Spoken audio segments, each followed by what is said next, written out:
Introducción.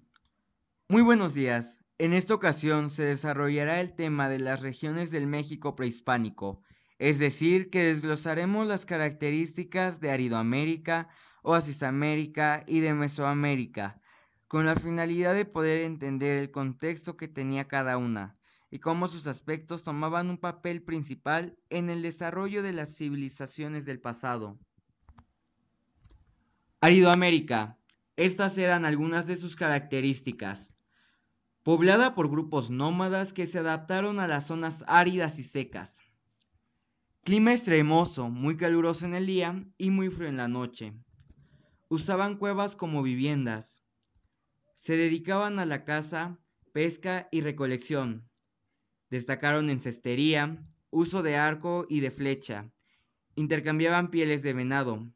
La vegetación era muy escasa. Tomando en cuenta la conformación de estados en la actualidad, esta región iniciaría a partir del norte del Sinaloa, pasando por Durango, al mismo tiempo abarcando partes de estados como Zacatecas, Guanajuato, Querétaro e Hidalgo. A partir de esa línea hacia el norte se le considera como Aridoamérica. Oasisamérica. Estas eran algunas de sus características.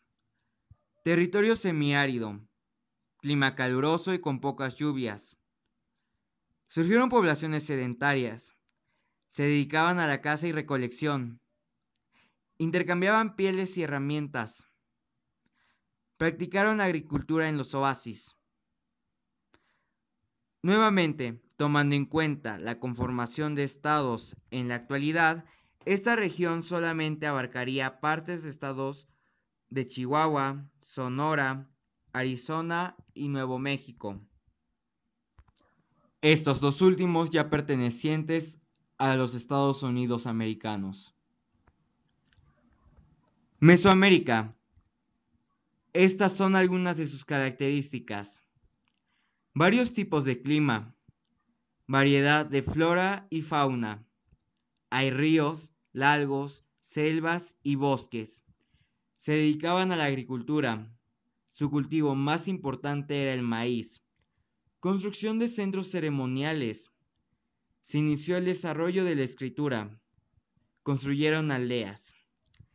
Gracias a la agricultura y a la domesticación de ciertos animales como el guajolote, los grupos humanos dependieron cada vez menos de la cacería y la recolección y se volvieron sedentarios. Este fenómeno se desarrolló en Mesoamérica gracias a las condiciones ambientales de la zona geográfica.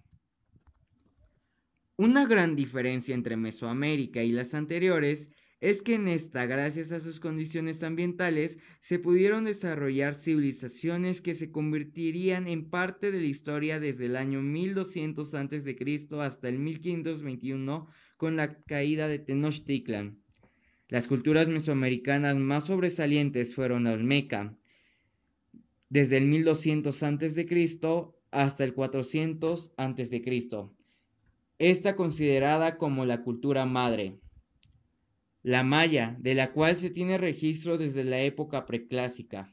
Los toltecas, que se mantuvieron entre el 900 después de Cristo y el 1200 después de Cristo. La cultura teotihuacana, que se desarrolló entre el primer siglo antes de Cristo hasta el siglo 8 después de Cristo. Y por supuesto la gran imperial cultura azteca, que inició desde el 1325, convirtiéndose a lo largo de los años en el imperio más glorioso que se daría en América durante la época prehispánica, expandiéndose desde el islote de la Anáhuac hasta las costas del sur, que alguna vez los mayas dominaron. Controlaron el centro geográfico del actual México y sometieron a la mayoría de grupos étnicos en Mesoamérica, obligándolos a pagar tributo. Todo esto hasta el 1521, cuando los españoles provocan la caída de la ciudad de Tenochtitlan. Recordemos que mientras Mesoamérica veía el florecimiento de grandes culturas en todos los ámbitos, Aridoamérica estaba repleta de grupos nómadas, chichimecas